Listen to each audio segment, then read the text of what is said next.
Welcome, my dear viewer, to Dr. Paul Kebicho YouTube channel. Today, I want to be very, very brief and to share with you a very, very important part of the Bible, just to put some more weight on why we need to invest our money.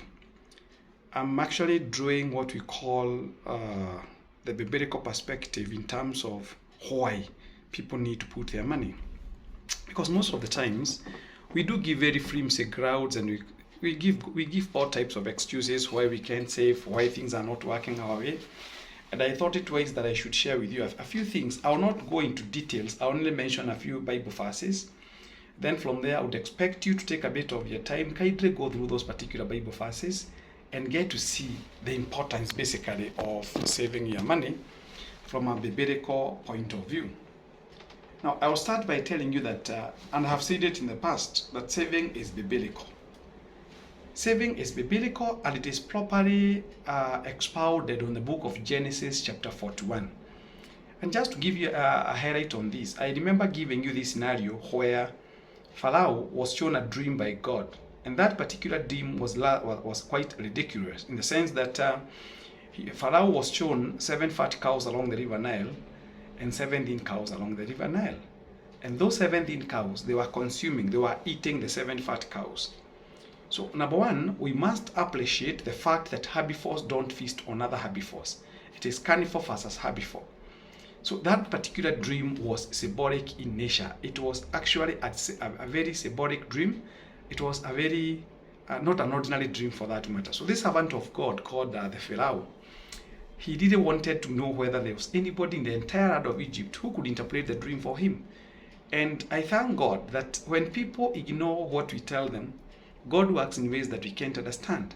There was only one particular individual who was actually sold to that particular foreign land by his own brothers, and his name was Joseph, who told King Pharaoh that those 7 fat cows that you see along the river Nile, they represent 7 great years of bumper harvest. And the 7 thin cows that were supposedly consuming the 7 fat cows and remaining thin, that particular illustration from God's perspective was showing that there will come 7 years of great hunger. So despite the status of Joseph being a slave to this particular foreign land, the king took that advice seriously, and therefore he was able to marshal his entire team within his palace and all the ministers that he was working with to save food enough.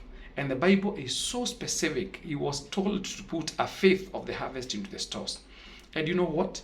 That food that was saved, to cut the whole story short, is the same food that even saved the very brothers who had sold this man of God to Egypt as a slave. Remember, because of his continuous interpretation of dreams, this King Pharaoh, he promoted this man of God called Joseph to become the prime minister. So the stone that was rejected by the builders became the cornerstone. So God is telling us to save our money now.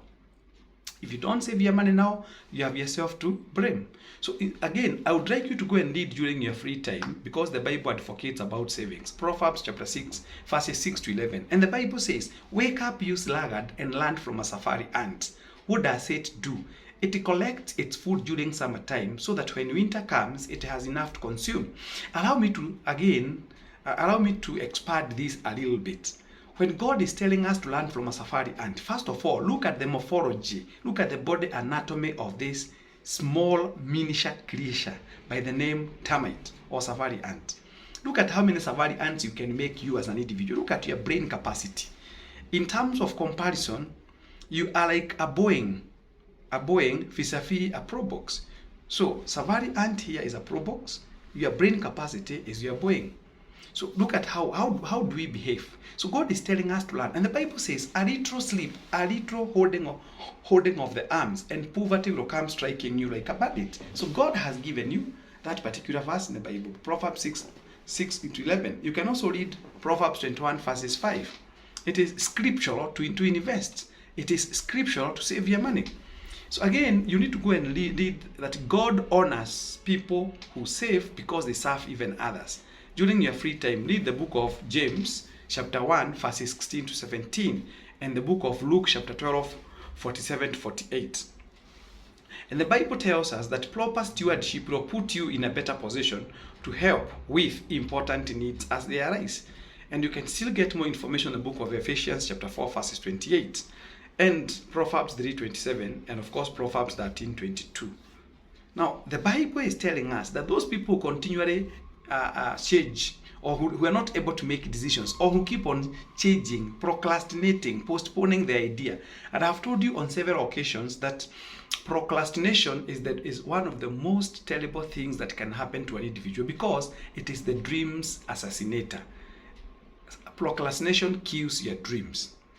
So you must learn to convert this adversity of being unable to make decisions to your advantage. And I have told you again that muscles get power with use. So if the more you make decisions and avoid, what are you procrastinating for? Let me ask you a question. Do you have any capacity, wherever you are, to know what tomorrow holds for you? You can only talk of up to this point. So the rest will leave to God. So similarly, don't avoid what we call procrastination. I would like you during your free time to read the book of Matthew chapter 25 verses 27. Then let me again talk about debt. Debt is debilitating. Debt is debilitating. Debt is the precipice. I told you, debt is a recipe for what we call bankruptcy. Not all debts are good and not all debts are bad, but you need to ask yourself, the debts that you have taken in the past, how good have you been able to manage them? Do you have the personal financial hygiene in the first place? You know, most of us people don't have financial hygiene. You say so many things you'll do, but when money comes into your heart, you suffer from what I said in my previous video footage, confusion of abundance. You start getting yourself confused. Where do I start from? And you realize that unless you have already made a clear road map for your life, confusion will be part of your lifestyle. So avoid unnecessary debts. And I can tell you what this book says in the book of Proverbs 22:7, that the borrower is a slave to the lender. So the more you continually borrow money from people, from banks, from institutions, you're basically a prisoner. You are a slave to the lender, because every time when you wake up, the first thing that you think about is the way to pay that particular individual or that particular institution. And it therefore behooves on you that you need to have what we call a project where that money will be put, so that when you wake up and to pay that money, you can see what it is that you're paying for. Otherwise, some of us have got so many loans that we can't account for. You find somebody has got more than 5 loans and those loans have made you now suffer from what we call high blood pressure, diabetes, or what we call sleepless nights, insomnia, amnesia. You start forgetting things. You start losing sleep. Why? Because you never managed that money properly. You had no financial hygiene. So we require to have what we call personal financial hygiene. So please go and read during your free time the book of Proverbs 22 verses 7. Now, we say wise investing is light and good. When you invest your money, believe you me, and I have told you on many occasions, it's only that people don't learn. And I have told you that most of us people don't learn. And it is quite painful, because must I be HIV positive to know that our brothers and sisters who suffer from HIV, they suffer? You don't have to go through that route. Must you get burnt to know that fire burns? Must you get pregnant if you're a lady who is not yet married to know that pregnancy is bad before marriage? So, can you read the book of Proverbs 28:19 during your free time? Can you read the book of 1 Timothy 6:10?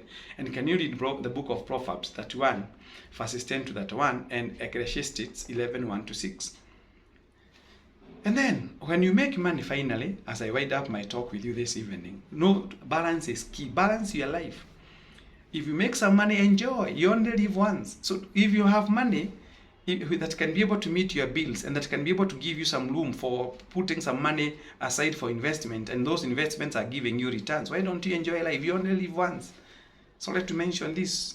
We have seen how many business tycoons have we seen leaving us in this world with their wealth.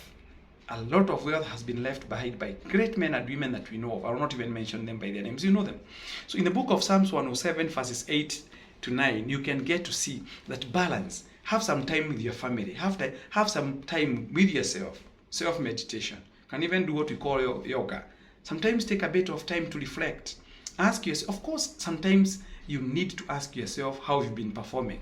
You cannot just, that's why we have exams even in the high schools, in primaries, and the universities, just to get to see what it is that you've been doing. Otherwise, how will we know how you've been performing without normally checking what it is that you've been doing? But through what we call the results that are tangible. So enjoy life, after all.